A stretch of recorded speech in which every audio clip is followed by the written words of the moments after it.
হাতে গোনা আর মাত্র কয়েকদিন পরেই মুক্তি পাবে দেবের প্রধান। পুজোর সময় বাঘা যতীনের হাত ধরে গ্র্যান্ড সাকসেস পাওয়ার পর এখন দেবের লক্ষ্য এই ছবি। ছবির প্রচারের বলিউডের ছবি নিয়ে মন্তব্য করে বসলেন দেব। একটি সাক্ষাৎকারে দেব বলেছেন বাংলার দর্শকদের নিয়ে, আর সেখানেই দেবের কথার সাথে মিল খুঁজে পাওয়া গেল কিছুদিন আগের পরমব্রত চট্টোপাধ্যায়ের কথার। পরমব্রত বলেছিলেন বাংলার দর্শক অ্যানিমেল জাওয়ান দেখলেও সেই এক ছবি বাংলায় বানানো হলে তারা দেখবেন না।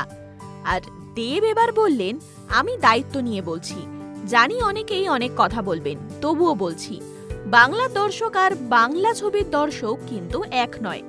বাংলার দর্শক অ্যানিমেল দেখবে, জওয়ান দেখবে, কিন্তু সেখানেই আমরা যখন নতুন কিছু করতে যাব, ধরা যাক জিদ্দার মানুষের কথা, তখনই ওদের মনে হবে এটা আমাদের সংস্কৃতি নয়।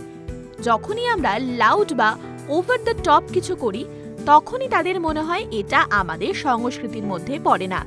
তাই আমার মনে হয় বাংলার দর্শক আর বাংলা ছবির দর্শক সম্পূর্ণ আলাদা। দেবের আসন্ন ছবি প্রধানে পুলিশ অফিসারের চরিত্রে দেখা যেতে চলেছে তাকে। তার বিপরীতে রয়েছে সৌমিত্রিষা কুণ্ডু।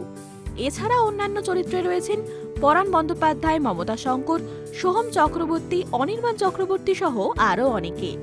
এরকম আরও অনেক ভিডিও দেখার জন্য নজর রাখুন আমাদের চ্যানেলে এবং পাশে থাকা বেল আইকনটি ক্লিক করতে ভুলবেন না।